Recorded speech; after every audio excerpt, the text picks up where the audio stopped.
కరతాళాలతో స్వాగతిద్దాం. వర్ధిల్లాలి Indian Christian secular party. Andhra Pradesh నలుమూలల నుండి, గుంటూరు నియోజకవర్గం నలుమూలల నుండి ఈ బ్రహ్మాండమైన సభకు విచ్చేసిన ఇండియన్ క్రిస్టియన్ సెక్యులర్ పార్టీ కార్యకర్తలకు, మిత్రులకు మీ అందరికీ నా వందనాలు. మిత్రులారా, నేను నా జీవితంలో ఏ రాజకీయ పార్టీ వేదిక నుండి దాన్ని సపోర్ట్ చేస్తూ మాట్లాడలేదు. కానీ ఇవాళ ఈ ఎన్నికల ముందు ఈ రాష్ట్రంలో జీసస్ ఆశీస్సులతో పుట్టిన కొత్త పార్టీని నేను పూర్తిగా సపోర్ట్ చేయడానికి ఈ గుంటూరు పట్టణం వచ్చాను. నన్ను చాలామంది అడుగుతున్నారు, క్రిస్టియన్ పార్టీకి ఎందుకు సపోర్ట్ చేస్తున్నావు కంచాయిలయ్యా నువ్వు అని. నువ్వు ఒక గొల్లవాడివి, నువ్వు క్రిస్టియన్ కాదు కదా, వీళ్ళు పార్టీ పేరు క్రిస్టియన్ అని పెట్టుకున్నారు కదా. వాళ్ళకి చాలామందికి తెలియదు ఆ పార్టీ పేరు పెట్టడంలో నా పాత్ర కూడా ఉన్నది అని. ఇవాళ ఈ సభ చూస్తుంటే నాకు ఒక ఆశ కలుగుతున్నది. అది ఉదయ్ కుమార్ పార్లమెంటులో ఉండబోతున్నాడనే ఆశ కలుగుతున్నది. ఈ రాష్ట్రంలో నిన్నగాక మొన్న విడిపోయింది, 2 రాష్ట్రాలైనాయి. తెలంగాణ కొత్త రాష్ట్రానికి వికారాబాద్లో సంజీవ్ అనే ఒక క్రిస్టియన్ పాస్టర్ని ఆ ప్రాంతంలో ఉండే మతోన్మాద పార్టీ బలి ఇచ్చింది. ఆ సంజీవుకు రక్షణ కల్పించడానికి, ఆ సంజీవ్ పిల్లల్ని చూడడానికి, ఆ సంజీవ్ పిల్లలకి ఒక ఉద్యోగం ఇప్పించడానికి ఇవాళ ఇక్కడ గుంటూరులో ఒక పార్టీ పార్లమెంటు సభ్యునిగా ఒక క్రిస్టియన్ పేరు చూశాను నేను. ఆయన ఎప్పుడన్నా వచ్చి నిలబడ్డాడా అని అడుగుతున్నా. గుంటూరు జిల్లాకి ఎవరు చదువు చెప్పారు? ఇక్కడి మాదిగలకు, మాలలకు, సాకళ్లకు, బీసీలకు, మంగళ్లకు, ఈవెన్ కమ్మలకు, రెడ్లకు ఇక్కడి క్రిస్టియన్ కాలేజ్ చదువు చెప్పింది. ఇక్కడి క్రిస్టియన్ స్కూళ్ళు చదువు చెప్పినాయి. కానీ 65 ఏళ్ల తర్వాత కూడా ఈ దేశంలో జీసస్కే రక్షణ లేకుండా చేశారే. ఇక క్రిస్టియన్ సెక్యులర్ పార్టీ పుట్టింది.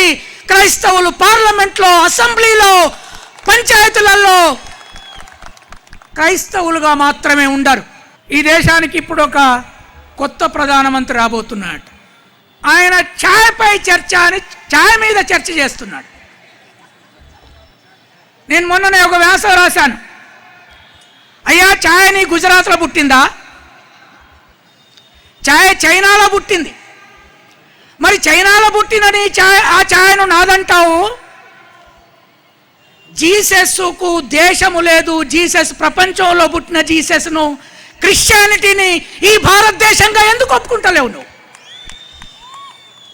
ఈ ప్రపంచాన్ని మారుస్తున్న ప్రాఫెట్ ముహమ్మద్ను నువ్వు భారతదేశస్తునిగా ఎందుకు ఒప్పుకుంటలేరు? మీరు క్రిస్టియన్లను ఎందుకు చంపుతున్నారు? ముస్లింలను ఎందుకు చంపుతున్నారు? ఇటు క్రిస్టియన్ సెక్యులర్ పార్టీ, అటు ముస్లింల పార్టీలు ఎంఐఎం, అటు దళిత పార్టీలు, ఇవి అసెంబ్లీలోకి పోయినాడు, పార్లమెంట్లోకి పోయినాడు. ఈ దేశంలో ఆకలుండని రాజ్యాన్ని జీసస్ స్థాపిస్తాడు. ఈ దేశంలో చదువు లేకుండా ఉండే ప్రతి పిల్లకి, నేను నిన్నగాక మొన్న ఢిల్లీలో ఒక నాయకునితో చెప్పాను, పెద్ద నాయకుడు ఆయన. ఈ దేశంలో పుట్టిన ప్రతి పిల్లకి, ప్రతి పిల్లవానికి 3వ సంవత్సరం నుంచి, తల్లి కడుపులు ఉన్నప్పటి నుంచి తల్లికి ఆ పిల్లకు బలమైన మెదడు పెరిగేందుకు ఆహారం కావాలి. స్టేట్ దగ్గర డబ్బు ఉన్నది, అది మా రాజ్యం వచ్చినాడు. ఆ తల్లికి కడుపు నిండా తిండి పెడతాం, ఆ మెదడు పెరుగుతుంది. మీ మెదడులను తీసి పక్కకు పెడుతుంది. ఈ ఆంధ్రప్రదేశ్లో దగ్గర 20% క్రైస్తవులు ఉన్నారు. ఈ క్రైస్తవులంతా ఓట్లు ఎవరికి వేశారు? కాంగ్రెస్కి వేశారు, తెలుగుదేశానికి వేశారు. ఇవాళ కొత్త పార్టీ వచ్చింది, మేము క్రైస్తవుల సింపథైజర్ అంటున్నారు. కానీ సంజీవును హత్య చేసినాడు ఈ పార్టీకి 24-25 మంది ఎమ్మెల్యేలు ఉన్నారు, ఒక్క ఎమ్మెల్యే రాలేదేమిటి? ఒక్క ఎమ్మెల్యే కూడా తన ఇంట్లో ఉండి తన బిడ్డలతో అన్నం తింటుంటే కిరాతకులు వచ్చి పొడిచి చంపితే అక్కడికి కంచాయిలయ్య ఆయన దగ్గరికి పోయి చూసిండు.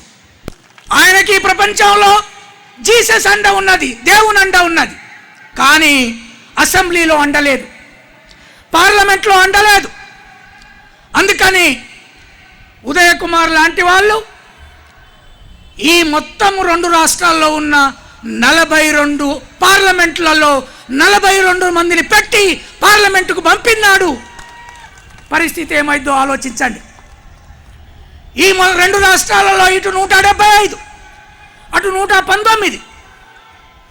ఈ 2 రాష్ట్రాలలో ఎస్సీ ఎస్టీ బీసీలు తమ ఓటు తమకేసుకొని, క్రైస్తవులు ముస్లింలు తమ ఓటు తమకేసుకున్న నాడు ఆటోమేటిక్గా పార్లమెంట్లు మనై, అసెంబ్లీ మనది, పంచాయతీలు మనై, కలెక్టర్ ఆఫీస్ మనది, ఎస్పీ ఆఫీస్ మనది. అప్పుడు రాజ్యం ఏమైందో చూడండి. జీసస్ చెప్పిన దేవుని రాజ్యము ఈ దేశంలో నడుస్తుంది.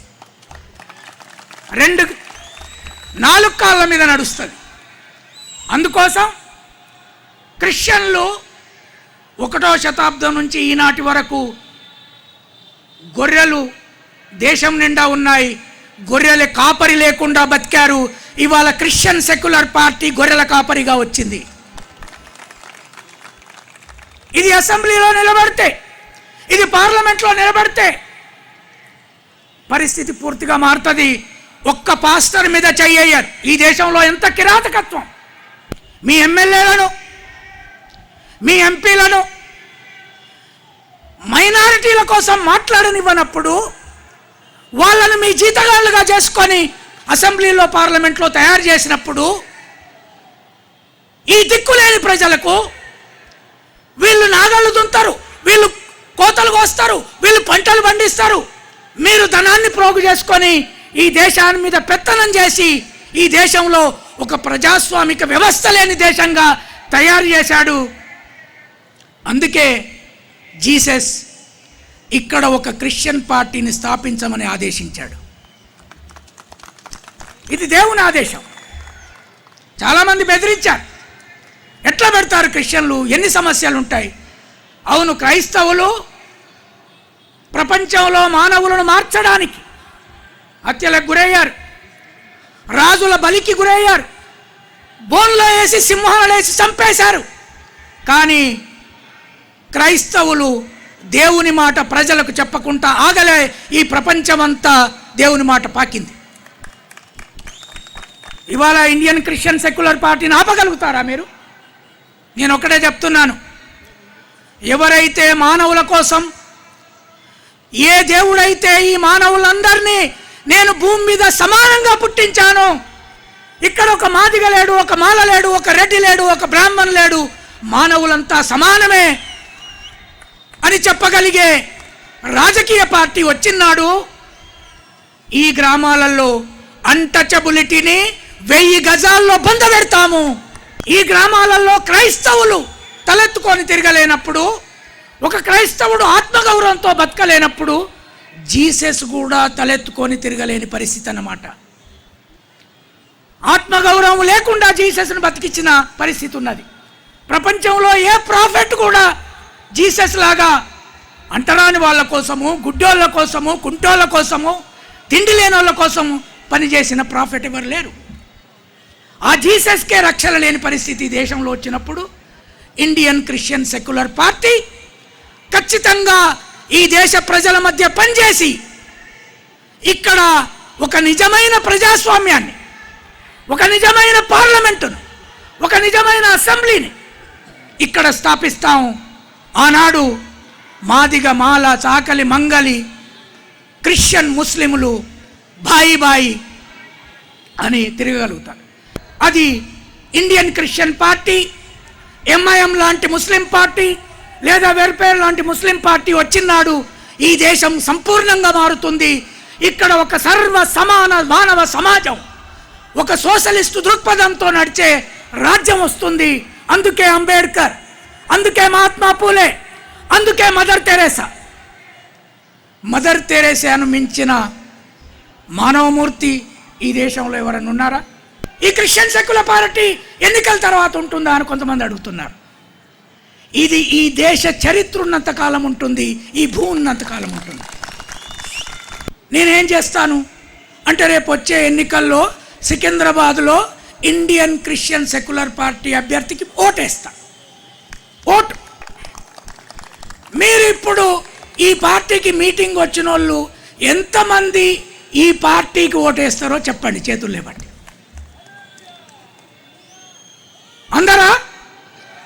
అందరూ వేస్తారా? అయితే విజయ్ కుమార్ గారు గెలిచారు,